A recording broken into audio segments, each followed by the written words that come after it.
Hello बच्चों, आज के क्लास में फिर एक बार आप लोग का स्वागत है। तो जैसा कि हम लोग फिजिक्स पढ़ रहे थे, क्लास 10th में चल रहा था फिजिक्स, और फिजिक्स में हम लोग का आज का क्लास जो है वहाँ क्लास है। तो सातवां क्लास में हम लोग देखेंगे क्या कि सातवां क्लास का जो टॉपिक होगा तो वो हम लोग का होगा गोलीय दर्पण से संबंधित एक न्यूमेरिकल। ठीक है, पहला सवाल है आज का क्लास का। एक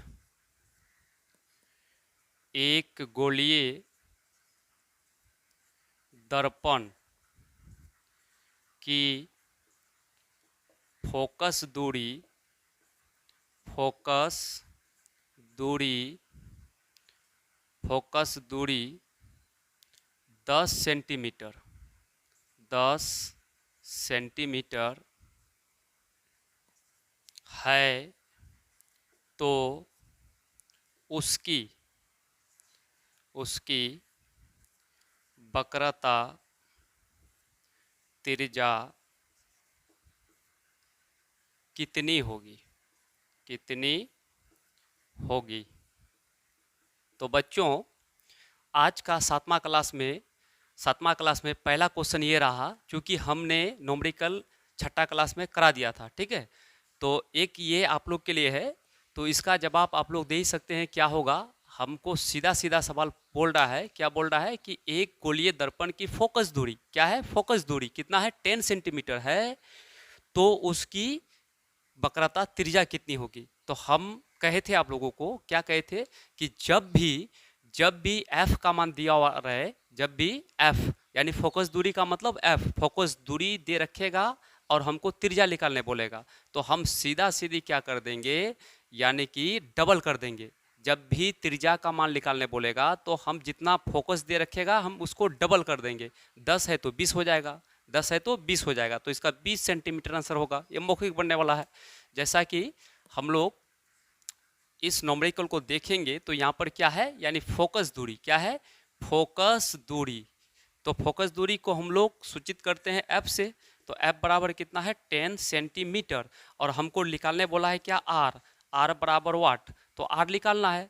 तो हम लोग जानते हैं नाउ, यानी कि r इक्वल होता है 2f, ये फॉर्मूला बताए थे, r इक्वल होता है 2f। तो r इक्वल बराबर 2 इंटू एफ का वैल्यू कितना दे रखा है, 10। तो r इक्वल कितना हो जाएगा, यानी 20 सेंटीमीटर आंसर हो जाएगा। ठीक है, देखिए कितना इजी है। यदि हमारा यहाँ पर वक्रता त्रिज्या दे रखता तो हमको फोकस दूरी निकालने बोलता तो आधा कर देते, कितना करते, जितना है उसका आधा करते हैं। यहाँ पर वक्रता त्रिज्या रहता 10 तो फोकस दूरी होता 5, अगर फोकस दूरी 5 रहता तो वक्रता त्रिज्या डबल हो जाएगा। ये चीज़ को याद रखिएगा, एक क्वेश्चन आपका एग्जाम में पूछेगा ही पूछेगा इस टाइप से। चलिए इसका आप लोग स्क्रीनशॉट लीजिए, फिर नेक्स्ट की ओर हम बढ़ते हैं। तो बच्चों, नेक्स्ट क्लास यानी कि हम लोग अब चल रहे हैं किस में, नेक्स्ट क्वेश्चन में। तो अगला आने वाला क्वेश्चन ये रहा, ये भी इम्पोर्टेंट क्वेश्चन है। ठीक है, ये भी 2 नंबर में पूछा जाता है, ठीक है, एग्जाम में। तो ये क्वेश्चन देखिएगा, ये क्वेश्चन क्या कहता है कि कहेगा क्वेश्चन, अवतल अवतल दर्पण का अवतल दर्पण का मुख्य अवतल दर्पण का मुख्य फोकस अवतल दर्पण का मुख्य फोकस को परिभाषित करें, को परिभाषित करें परिभाषित करें। ये है सवाल। क्या सवाल है, ये वीवीआई क्वेश्चन है, ठीक है, एनसीईआरटी का क्वेश्चन है ये आपका बिहार बोर्ड में 2 नंबर में पूछा जाता है क्लास 10th में। ठीक है, तो क्या कहता है सवाल कि अवतल दर्पण का मुख्य फोकस को परिभाषित करें, या अवतल दर्पण का मुख्य फोकस का परिभाषा दें। ठीक है, तो इसका परिभाषा कैसे देंगे, देखिएगा। देखिए इसमें होता है क्या, इसमें होता है ये कि जब इसका फिगर से समझ लेते हैं हम लोग। ठीक है, फिगर से समझ लेते हैं। जैसे ये अवतल दर्पण है, ठीक है, ये कौन दर्पण है, अवतल दर्पण है, अवतल दर्पण है, ये अवतल दर्पण है। और ये क्या है, बीचों बीच ये है आपका, ये मुख्य अक्ष, क्या बोलेंगे, मुख्य अक्ष बोलेंगे इसको। ठीक है, तो यहाँ पर यहाँ ध्रुव है, ठीक है, और यहाँ पर क्या है, फोकस है, क्या है, मुख्य फोकस ये है। तो कहने का मतलब ये है कि यानी मुख्य अक्ष के समांतर, मुख्य अक्ष के समांतर सभी आपतित किरणें, मतलब जाने वाला, जाके टकराने वाला आपतित किरणें, टकराने के बाद, दर्पण से टकराने के बाद ये किधर से होकर वापस लौटेगा, तो फोकस से होकर, किधर से होकर, फोकस से होकर, किधर से होकर, फोकस से होकर। ये जाने वाला आपतित किरण और टकरा करके जो वापस होगा किधर से होगा, तो मुख्य फोकस से होकर। तो फिर इधर से अगर हम देखें, इधर से अगर आपतित किरण जा रहा है तो ये दर्पण में टकराया, टकराने के बाद ये किधर से होकर गुजरेंगे, तो मुख्य फोकस से होकर गुजरेंगे। तो ये बिंदु, इसी बिंदु को हम लोग क्या बोलेंगे, इसी बिंदु को हम लोग कहेंगे मुख्य फोकस। क्या कहेंगे, मुख्य फोकस कहेंगे। तो इसको हम लोग क्या लिखेंगे, इसको लिखेंगे अवतल दर्पण, अवतल दर्पण के, अवतल दर्पण के मुख्य अक्ष के, मुख्य अक्ष के समांतर, समांतर, मुख्य अक्ष के समांतर सभी, मुख्य अक्ष के समांतर सभी आपतित, सभी आपतित किरणें, सभी आपतित किरणें, सभी आपतित किरणें परावर्तन के बाद मुख्य अक्ष के जिस बिंदु पर, परावर्तन के बाद मुख्य अक्ष के, मुख्य अक्ष के जिस बिंदु पर, जिस बिंदु पर मिलती है, उस बिंदु को, उस बिंदु को दर्पण का मुख्य फोकस कहते हैं, मुख्य फोकस कहते हैं। क्या लिखे हम, एक बार इसको देख लीजिए। यानी कि अवतल दर्पण का मुख्य फोकस के बारे में क्या लिखे, कि लिखे यहाँ पर अवतल, अवतल दर्पण के मुख्य अक्ष, ये अवतल दर्पण है, इसके मुख्य अक्ष ये है, ठीक है। इसके समांतर, इसके समांतर सभी आपतित किरणें, सभी आपतित किरणें, समांतर सभी आपतित किरणें परावर्तन के बाद मुख्य अक्ष के जिस बिंदु पर मिलती है, परावर्तन के बाद मुख्य अक्ष के कहाँ पर, फोकस में है, सभी किरणें मिलती है। यानी कि इधर से परावर्तन हुआ तो इधर से फोकस पर, इधर से भी फोकस पर, सब का सब परावर्तन किरण मुख्य फोकस से होकर गुजरती है। तो उसी बिंदु को हम लोग क्या बोलेंगे, जिस बिंदु पर मिलती है उस बिंदु को क्या कहेंगे, दर्पण का, दर्पण का मुख्य फोकस कहते हैं, दर्पण का मुख्य फोकस कहते हैं। और दर्पण का मुख्य फोकस को यानी कि हम लोग लिखेंगे दर्पण, दर्पण का मुख्य, मुख्य, मुख्य फोकस, दर्पण का मुख्य फोकस को कैपिटल, कैपिटल एफ से निरूपित करते हैं। क्या करते हैं, निरूपित करते हैं, कैपिटल एफ से निरूपित करते हैं, ठीक है। कैपिटल एफ से क्या करते हैं, निरूपित करते हैं, ठीक।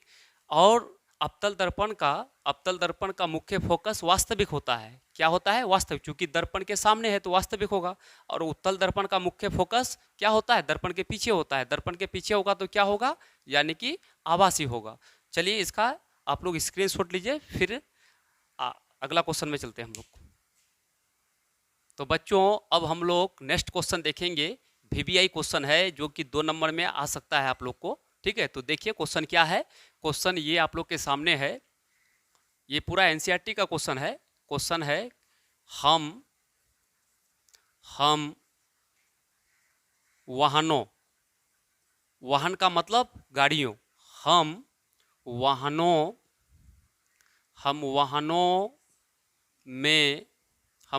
में उत्तल दर्पण, हम वाहनों में उत्तल दर्पण को पश्चे दृश्य दर्पण के रूप में क्यों वरीयता देते हैं, क्यों वरीयता देते हैं। ये सवाल VBI है, इम्पोर्टेंट है, ठीक है, बहुत महत्वपूर्ण सवाल है ये। क्या कहता है सवाल कि हम वाहनों में उत्तल दर्पण को पश्चे दृश्य दर्पण के रूप में क्यों वरीयता देते हैं, यानी प्राथमिकता क्यों देते हैं। वरीयता का मतलब हुआ कि प्राथमिकता क्यों देते हैं, ठीक है, वरीयता का मतलब हुआ प्राथमिकता क्यों देते हैं, यानी गाड़ी के जो साइड में दर्पण लगा रहता है उत्तल दर्पण, तो उत्तल दर्पण आखिर क्यों ही उसको हम लोग प्राथमिकता देते हैं, वैल्यू देते हैं, ठीक है।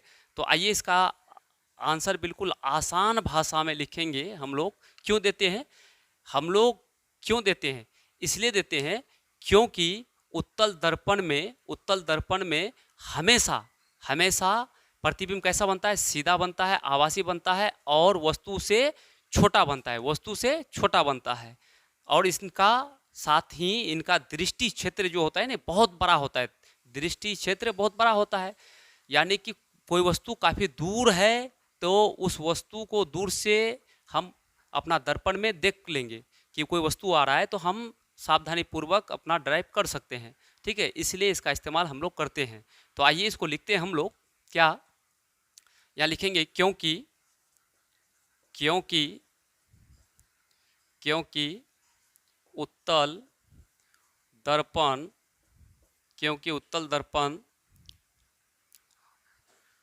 उत्तल दर्पण द्वारा हमेशा सीधा आभासी तथा वस्तु से छोटा प्रतिबिंब बनाते हैं और इनका मतलब उत्तल दर्पण का, इनका का मतलब उत्तल दर्पण, और इनका दृष्टि मतलब देखने के लिए क्षेत्र बहुत बड़ा होता है, काफी बड़ा वस्तु है उसको छोटा करके दर्पण में दिखा देगा हमको, ठीक है, तो बहुत बड़ा होता है,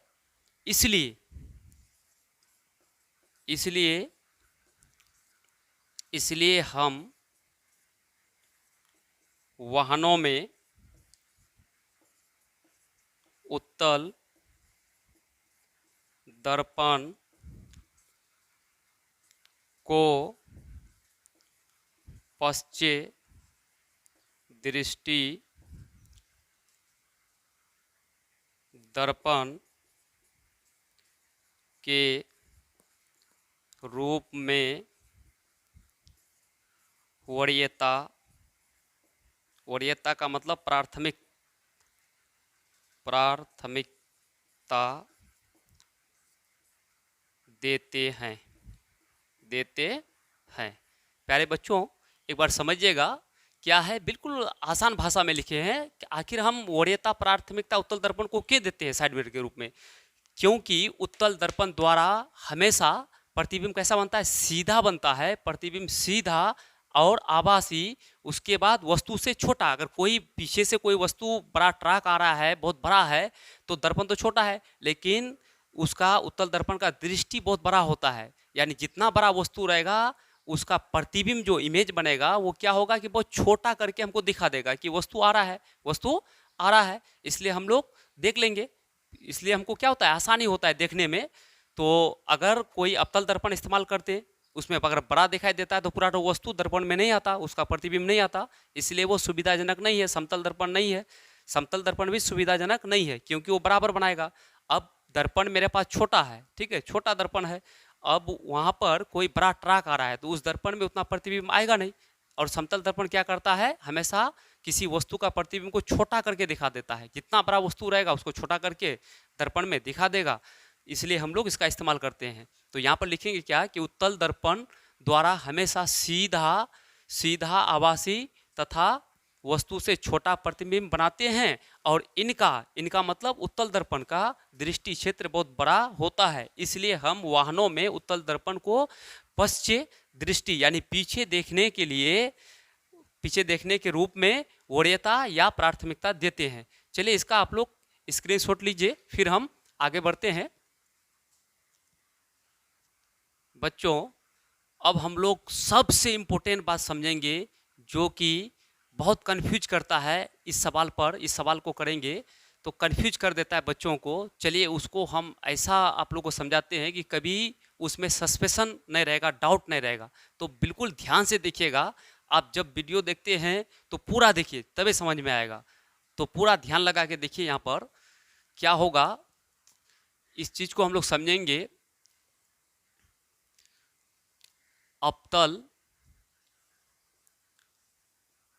अवतल दर्पण में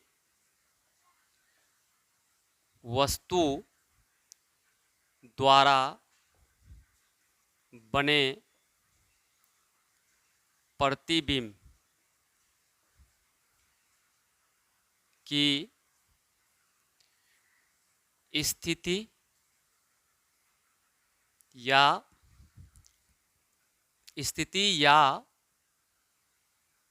आकार का मतलब साइज तथा प्रकृति का समझ। कहने का मतलब ध्यान पूर्वक समझिएगा, सबसे इम्पोर्टेंट बात है, इसी में बच्चा को डाउट रहता है। तो आइए सबसे पहला बात यहाँ पर अवतल दर्पण में, यानी कि गोलीय दर्पण दो प्रकार का होता है, अवतल उत्तल। तो अवतल दर्पण में वस्तु का, कोई भी वस्तु का प्रतिबिंब जो बनेगा, तो बना प्रतिबिंब का यानी कि स्थिति, प्रतिबिंब कहाँ पर बनेगा, वस्तु को कहाँ रखेंगे तो कहाँ बनेगा, फिर कैसा बनेगा, ठीक है, आभासी बनेगा कि वास्तविक बनेगा, बड़ा बनेगा कि छोटा बनेगा, किस जगह बनेगा, उसको समझेंगे हम लोग एक एक करके, ठीक है। तो सबसे पहले इसके लिए हमको एक यानी कि फिगर बनाना पड़ेगा अवतल दर्पण, समझिएगा। यहाँ ये है अवतल दर्पण, ठीक है, क्या है, अवतल दर्पण ये है, और एक मुख्य अक्ष होगा,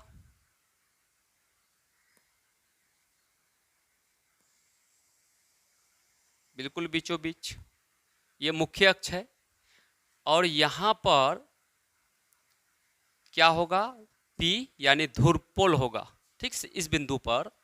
अब जो होगा आपका ये यहाँ पर मुख्य फोकस होगा दर्पण का, ठीक, और यहाँ पर जो होगा तो ये होगा वक्रता केंद्र, और इधर जो होगा इधर होगा अनंत, क्या होगा, अनंत। इधर जो होगा वक्रता केंद्र से इधर, इसको बोलेंगे हम लोग अनंत, क्या बोलेंगे, ये सबको बोलेंगे अनंत, अनंत बोलेंगे, ठीक है, ये सबको क्या बोलेंगे, अनंत। वक्रता केंद्र से इधर क्या बोलेंगे, अनंत बोलेंगे, ठीक है। और ये सी का मतलब वक्रता केंद्र पढ़ चुके हो, ठीक है, इससे पीछे वाला जो क्लास पर आए थे तो यहाँ पर समझा चुके थे, ये वक्रता केंद्र, ये मुख्य फोकस, ठीक। अब यहाँ पर हमको समझना है कि सबसे पहले इधर जो रखेंगे ना, इधर, तो इधर रखेंगे हम क्या, इधर वस्तु को रखेंगे, इधर क्या रखेंगे, वस्तु को रखेंगे, यानी वस्तु की स्थिति को बताएगा। तो यहाँ पर अनंत में कोई भी वस्तु को कहाँ रख देते हैं, अनंत में रख देते हैं। ध्यान दीजिएगा, कहाँ रख देते हैं, अनंत में रख देते हैं। कोई भी वस्तु को, ये अनंत है, अनंत में रखते हैं। वस्तु अवतल दर्पण में टोटल 6 प्रकार का प्रतिबिंब बनेगा। कितने प्रकार का, 6 प्रकार का, और 6 जगह हम वस्तु को रख सकते हैं, उससे ज़्यादा कहीं नहीं रख सकते हैं। तो यहाँ पर एक बार रखेंगे, पहले कहाँ पर, अनंत पर। पहला बार वस्तु को कहाँ रखेंगे, अनंत पर। फिर दूसरा बार कहाँ पर रखेंगे, अनंत और वक्रता केंद्र के बीच वस्तु को रख देते हैं। समझिएगा ध्यान से। तीसरा बार वस्तु को कहाँ रखेंगे, यानी वक्रता केंद्र पर ही रख देंगे, वक्रता केंद्र पर ही रख देंगे। उसके बाद वस्तु को कहाँ रखा जा सकता है, तो रखा जा सकता है वक्रता केंद्र और फोकस के बीच रखा जाएगा वस्तु को। ठीक है। उसके बाद वस्तु को कहाँ रखा जाएगा, तो वस्तु को रखा जाएगा फोकस पर। कहाँ पर, फोकस पर रखा जाएगा वस्तु को। ठीक है, ये चौथा, ये पांचवा। उसके बाद वस्तु को कहाँ रखेंगे, ध्यान से देखिएगा, वस्तु को रखेंगे यानी P और F, यानी ध्रुव और फोकस के बीच वस्तु को रख देते हैं। ठीक, छठा नंबर में। यानी टोटल अवतल दर्पण में वस्तु को कितने जगह पर रख सकते हैं, 6 जगह पर रख सकते हैं। कितने जगह पर, 6 जगह पर। ठीक है, यानी 6 जगह पर आप वस्तु को रखेंगे। ये जो बताएगा, जैसा कि यहाँ पर देखते हैं हम। अच्छा, यहाँ इसको हम मिटाते हैं और भी जगह बनाते हैं।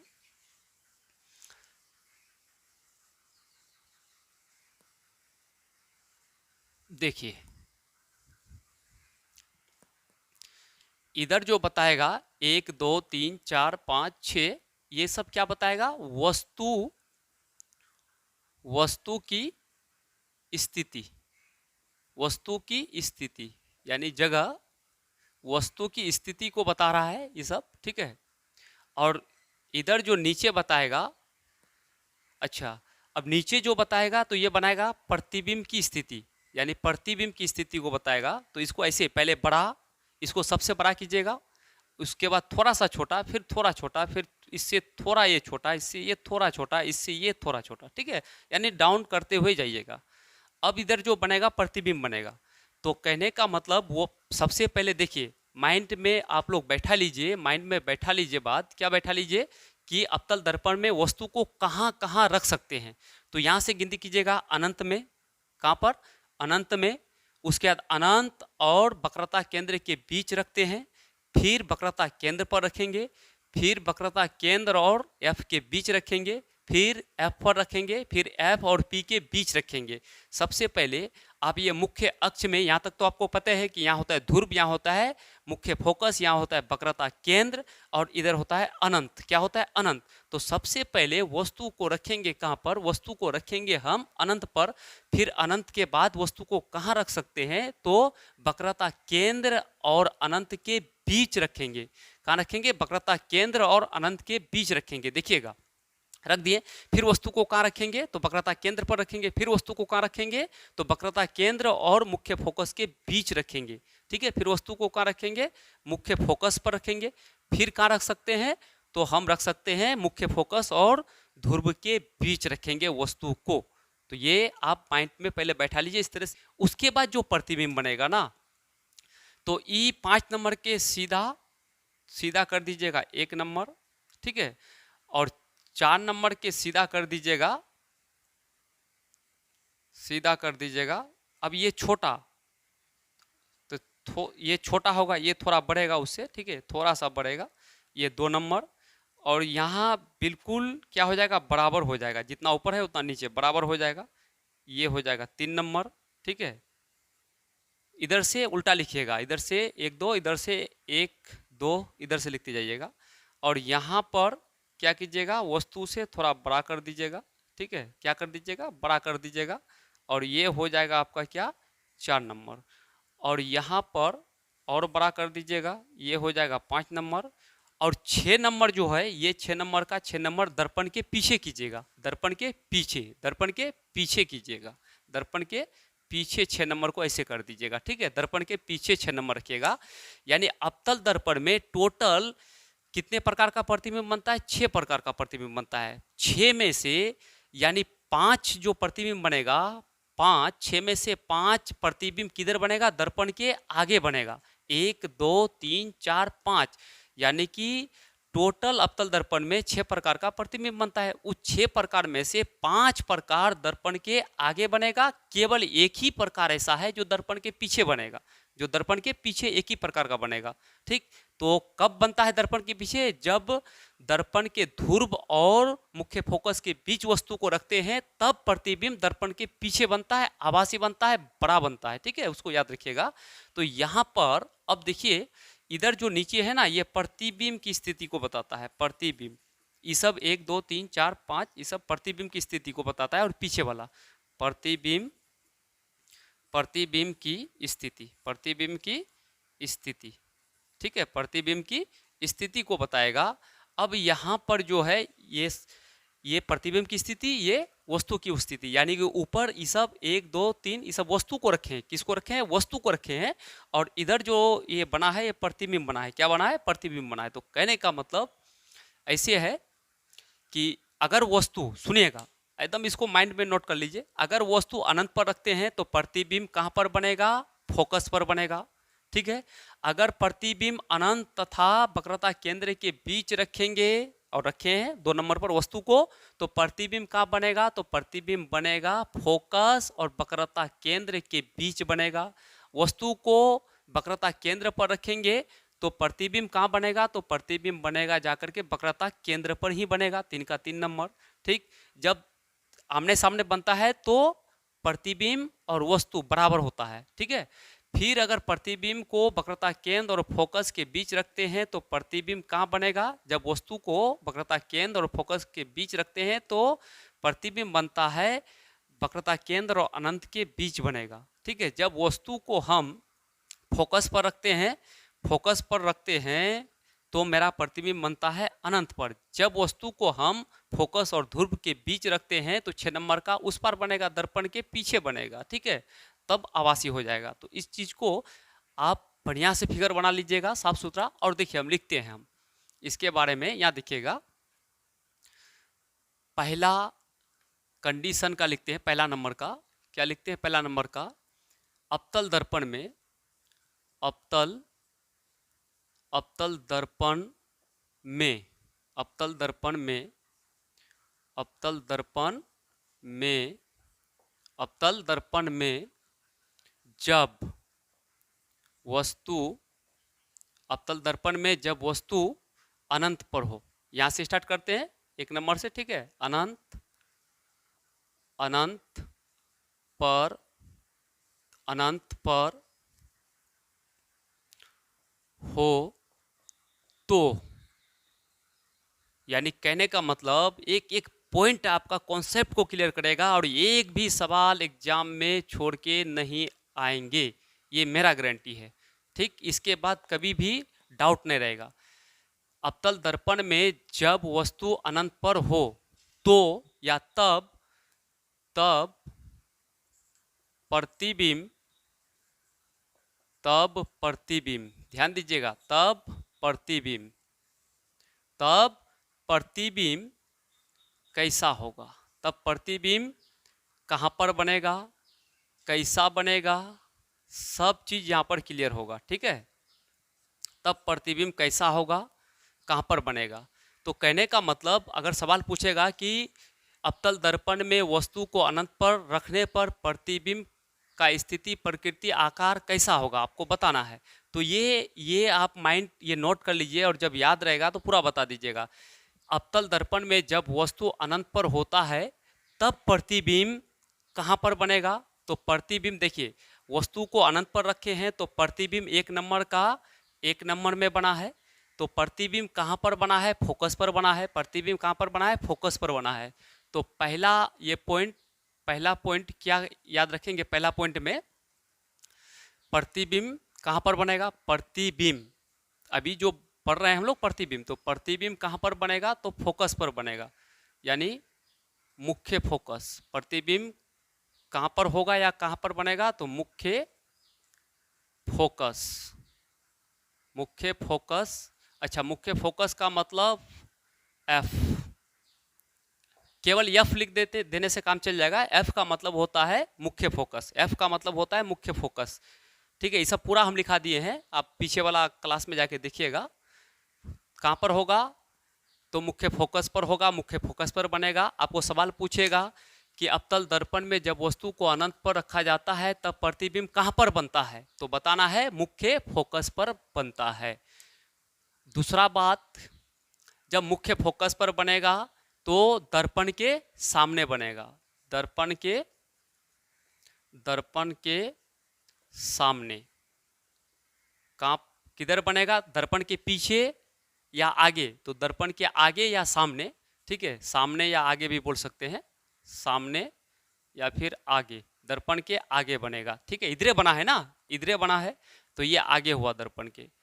ठीक, और प्रतिबिंब का आकार कैसा होगा, साइज में क्या होगा? तो प्रतिबिंब वस्तु से बहुत छोटा होगा। प्रतिबिंब जो होगा, जो बनेगा, देखिए वस्तु कितना बड़ा है और प्रतिबिंब एक का कितना छोटा बना है। वस्तु से बहुत छोटा, वस्तु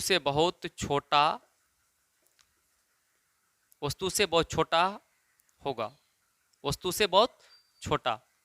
ठीक, मतलब बनेगा, होगा, ये समझ रहे हैं आप लोग। चौथा पॉइंट इसका, जब ये दर्पण के आगे होगा तो क्या होगा? दर्पण के आगे हमेशा वास्तविक होता है। क्या होता है? वास्तविक होता है और उल्टा होता है। वास्तविक होता है और उल्टा, जो वास्तविक होगा तो उल्टा होगा। ठीक है, वास्तविक तथा उल्टा होगा। जो भी वास्तविक होगा तो उल्टा होगा, जो आभासी होगा तो सीधा होगा। ये 4 पॉइंट क्लियर हुआ। आप इसको देखिए कैसे सवाल पूछेगा। सवाल आपको पूछेगा कि अवतल दर्पण में वस्तु को अनंत पर रखने से प्रतिबिंब कहाँ पर बनेगा? तो बोलना है कि फोकस पर बनेगा, यानी मुख्य फोकस एफ पर बनेगा। अच्छा, एफ पर बनेगा तो दर्पण के पीछे या आगे? तो दर्पण के आगे होगा। जब दर्पण के आगे होगा तो क्या होगा? वास्तविक होगा, और जो वास्तविक होता है तो उल्टा होगा। उसके बाद वस्तु से बहुत छोटा बनेगा, वस्तु से बहुत छोटा होगा। ठीक है, अब यहाँ पर इसका आप लोग लीजिए एक बार स्क्रीनशॉट, इसका एक बार स्क्रीनशॉट लीजिए, फिर हम आगे बढ़ते हैं। स्क्रीनशॉट लीजिए। तो बच्चों मेरे ख्याल से स्क्रीनशॉट ले चुके हैं। तो अब देखिए फिर अगला जो टोटल 6 कंडीशन होगा इसका। ठीक है, फिर देखिए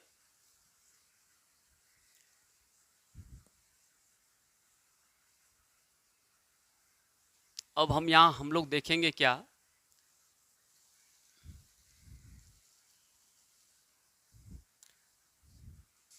अब यहां पूछेगा क्या दूसरा। चलिए, इसका हो चुका है हम लोग के पास वस्तु। ठीक, तो अब दूसरा वाला जो होगा तो फिर क्वेश्चन बोलेगा कि अवतल दर्पण में जब वस्तु अवतल दर्पण में जब वस्तु, अब कहां पर होगा? अनंत तो हो गया, तो वस्तु को 2 नंबर में रखे हैं, तो 2 नंबर में कहां रखे हैं? यानी अनंत और वक्रता केंद्र के बीच। सी का मतलब होगा वक्रता केंद्र, सी का मतलब होगा वक्रता केंद्र। ठीक है, तो जब वस्तु अनंत तथा सी के बीच हो, हम सी लिख देते हैं, सी का मतलब वक्रता केंद्र, सी के बीच हो, तो प्रतिबिंब क्या होगा? तो प्रतिबिंब, देखिए तब प्रतिबिंब कैसा होगा यहां देखेंगे। जब भी वस्तु को हम कहां रखेंगे, चलिए इसका काम हो चुका है। ठीक, यानी अनंत और वक्रता केंद्र के बीच वस्तु को रखे हैं, तब प्रतिबिंब 2 का 2 नंबर से में मिला है यहाँ पर। तो प्रतिबिंब फिर जो बना है दर्पण के आगे बना है, और कहाँ पर बना है, तो फोकस और सी वक्रता केंद्र के बीच कहाँ बना है, ये 2 नंबर कहाँ बना है, यानी सी और एफ के बीच बना है। तो पहला बात लिखेंगे प्रतिबिंब सी तथा एफ के बीच, या फिर ऐसा भी लिख सकते हैं कि एफ तथा सी के बीच बनेगा। कहाँ बनेगा, यानी कि फोकस और वक्रता केंद्र के बीच बनेगा। ठीक है, बीच बनेगा प्रतिबिंब। फिर क्या है कि प्रतिबिंब दर्पण के आगे बनेगा।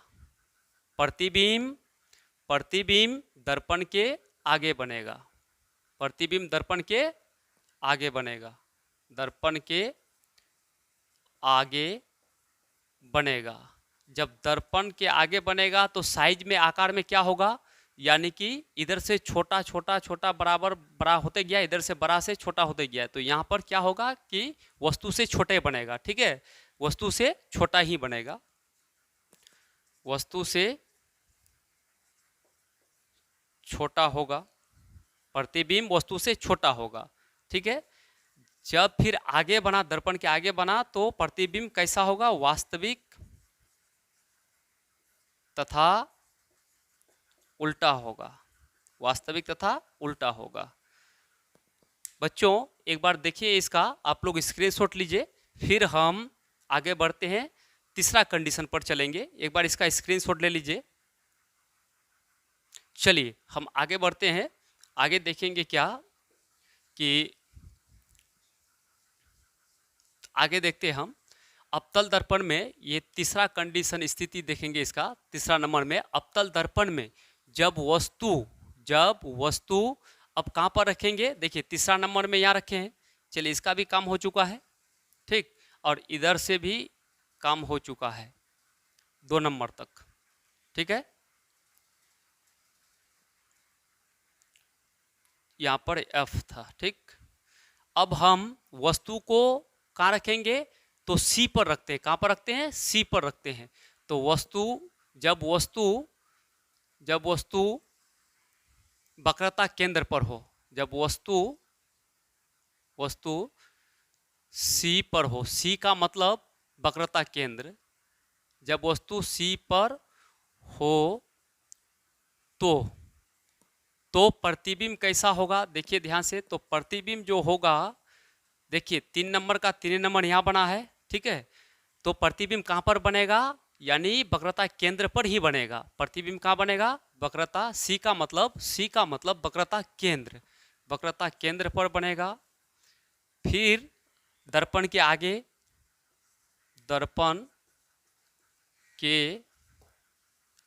आगे बनेगा, और जब सीधा सीधी होता है, इसी पर बनता है, तो वस्तु के बराबर बनेगा, यानी बराबर बनेगा, वस्तु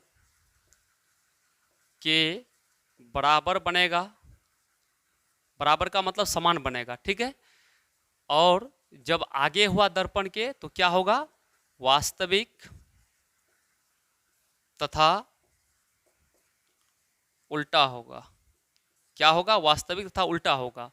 तो कहने का मतलब यह है कि जब वक्रता केंद्र पर, अवतल दर्पण में जब वस्तु को वक्रता केंद्र में रखते हैं, तो प्रतिबिंब कहाँ पर बनता है, तो वक्रता केंद्र पर ही बनता है। कहाँ पर बनता है, वक्रता केंद्र पर ही बनता है, और दर्पण के आगे बनता है, और वस्तु के बराबर बनता है, और वास्तविक तथा उल्टा बनता है।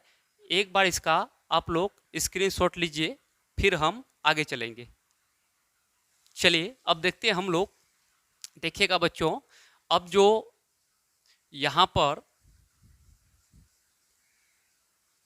यहाँ देखिएगा कंडीशन स्थिति चौथा देखेंगे हम लोग। चौथा में 4 नंबर में आते हैं। चलिए ये 3 नंबर तो हो चुका है। ठीक है, अब यहाँ पर ये जो था, तो यहाँ पर सी। ठीक है, अब चौथा नंबर में देखेंगे। चौथा नंबर इधर वो ऊपर में क्या है वस्तु, नीचे क्या है प्रतिबिंब। ठीक है, अब वस्तु को कहाँ रखते हैं, यानी सी, यानी इधर अनंत से उधरे जा रहे हैं तो सी और एफ के बीच, तो वस्तु को कहाँ रखेंगे सी। अवतल दर्पण में जब वस्तु सी तथा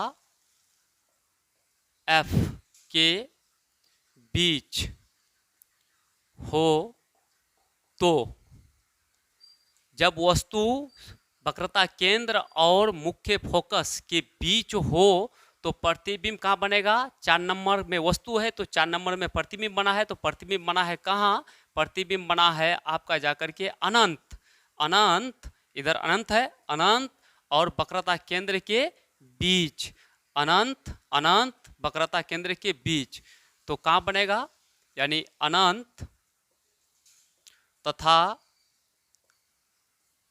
वक्रता केंद्र, सी का मतलब वक्रता केंद्र के, वक्रता केंद्र के बीच प्रतिबिंब बनेगा। ठीक है, इधरे बन रहा है तो दर्पण के सामने, दर्पण के सामने बनेगा। और क्या होगा, तो और आपका यानी कि बड़ा बनेगा, यानी सी के बाद इधर होगा तो बड़ा होते जाएगा, क्या बनेगा बड़ा। अच्छा, बड़ा को हम लोग क्या बोलते हैं, वस्तु से बड़ा, प्रतिबिंब क्या होगा वस्तु से प्रतिबिंब, यहाँ प्रतिबिंब लिखा हुआ है। ठीक है, हर बात में प्रतिबिंब, ये सब किसके बारे में लिख रहे हैं, प्रतिबिंब के बारे में लिख रहे हैं। यानी अनंत तथा वक्रता केंद्र के बीच क्या प्रतिबिंब होगा। ठीक है, दर्पण के सामने या आगे, सामने को आगे भी बोलते हैं। ठीक है, आगे कौन होगा, प्रतिबिंब होगा, वस्तु से बड़ा, वस्तु से बड़ा। अच्छा, बड़ा को हम लोग बोलते हैं, बड़ा को बोलते हैं आवर्धित, क्या बोलते हैं, आवर्धित या विवर्धित, विवर्धित, विवर्धित या आवर्धित भी बोलते हैं, आवर्धित, आवर्धित भी बोलते हैं। यानी बड़ा, बड़ा का दूसरा नाम क्या है, विवर्धित, या फिर तीसरा नाम क्या है, आवर्धित। तो वस्तु से बड़ा होता है और उसके बाद दर्पण के सामने होगा तो क्या होगा, वास्तविक, वास्तविक तथा उल्टा होगा, वास्तविक तथा उल्टा बनेगा। तो बच्चों इसका भी आप लोग एक बार स्क्रीनशॉट लीजिए, फिर हम आगे बढ़ते हैं, देखते हैं कि इसमें, चलिए लीजिए इसका स्क्रीनशॉट, फिर हम 5वां स्थिति पर चलेंगे। तो अब देखेंगे हम लोग, देखते हैं 5वां स्थिति।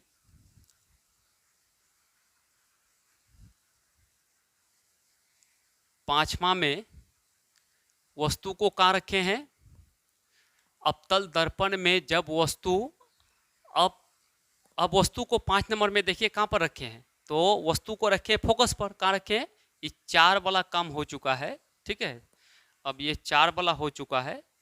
5वां में देखिए, ये 5वां नंबर में देखिए, ये वस्तु को रखे हैं, वस्तु को कहाँ रखे हैं, एफ पर। अवतल दर्पण में जब वस्तु एफ पर हो, एफ का मतलब होता है मुख्य फोकस, देखिए यहाँ पर लिखा हुआ रहेगा मुख्य फोकस, क्या लिखा हुआ हो सकता है, मुख्य फोकस, मुख्य फोकस पर हो तो प्रतिबिंब, प्रतिबिंब कहाँ बनता है, 5 नंबर में बनता है, यानी दर्पण के सामने बनता है।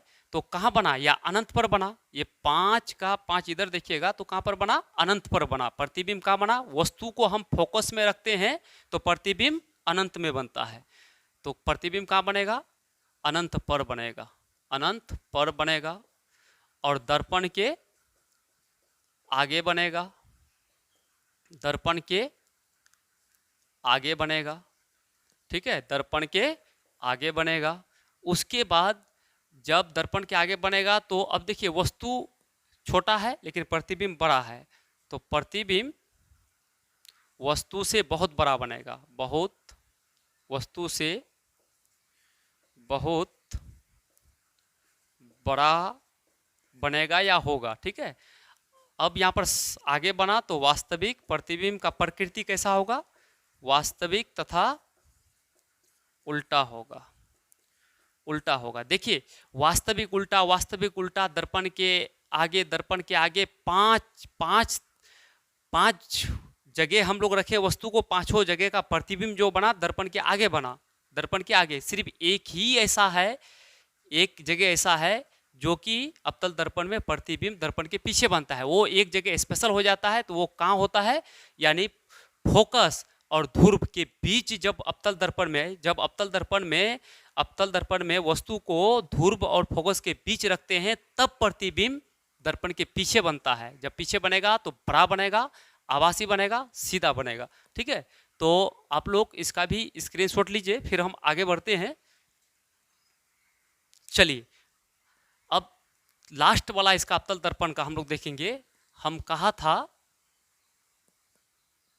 यहां पर ये 5वां पॉइंट था। ठीक है, ये क्या था, 5वां पॉइंट था। 5वां के बारे में अभी बताया हम। तो अब लास्ट पॉइंट देखेंगे हम लोग, 6ठा पॉइंट देखिएगा।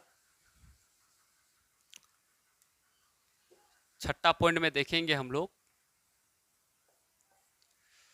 6ठा स्थिति में क्या है कि अवतल दर्पण में जब वस्तु का F और P के बीच, F और P के बीच वस्तु कहाँ रखेंगे, F तथा P का मतलब ध्रुव, P का मतलब ध्रुव, F का मतलब मुख्य फोकस। जब अवतल दर्पण में किसी वस्तु को, यानी ध्रुव और किसमें, F और ध्रुव के बीच हो या रखा जाए, या तो हो या रखा जाए, तो प्रतिबिंब क्या होगा। तो प्रतिबिंब जो बनेगा किधर बनेगा, वो दर्पण के पीछे बनेगा, दर्पण के पीछे बनेगा, दर्पण के पीछे। प्रतिबिंब दर्पण के पीछे बनेगा, प्रतिबिंब दर्पण के पीछे बनेगा। अच्छा, जब पीछे बनेगा तो क्या होगा, पीछे बनेगा और बड़ा बनता है, पीछे बनेगा और क्या बनेगा, बड़ा बनेगा, वस्तु से बड़ा, वस्तु से बड़ा बनेगा। और जब पीछे बनता है तो आभासी और सीधा बनता है। क्या बनेगा, आभासी का मतलब काल्पनिक, आभासी तथा सीधा बनेगा, सीधा बनेगा। बच्चों, हम लोग अभी इसके बारे में जस्ट देखें, यानी 6 अवतल दर्पण में 6 प्रकार का प्रतिबिंब बनता है और 6 जगह वस्तु को रखते हैं। तो सबके बारे में डिटेल से पढ़ा दिए हैं, तो आप लोग आसानी के साथ इसको बता सकते हैं। आप पहले इसको फिगर बनाना सीखिए, और ये सब कहाँ पर वस्तु रखते हैं, सब जगह को चिन्हित कीजिए। फिर उसके बाद प्रतिबिंब कैसे कैसे बनता है, इधर से इधर बढ़ रहा है, उसको भी देखिए। 5 दर्पण के आगे और 1 दर्पण के पीछे। जब अवतल दर्पण में दर्पण के पीछे बनता है तो आभासी होता है और वस्तु से बड़ा बनता है। और कहाँ पर वस्तु को रखते हैं तब बनता है, तो वो यानी ध्रुव और फोकस के बीच रखते हैं तबे बनता है। जब तक ध्रुव और फोकस के बीच ना रखेंगे तब तक प्रतिबिंब सब वास्तविक और उल्टा होगा और सब आगे बनेगा। ठीक है, तो इसका स्क्रीनशॉट ले लीजिए एक बार, और हम फिर देखते हैं।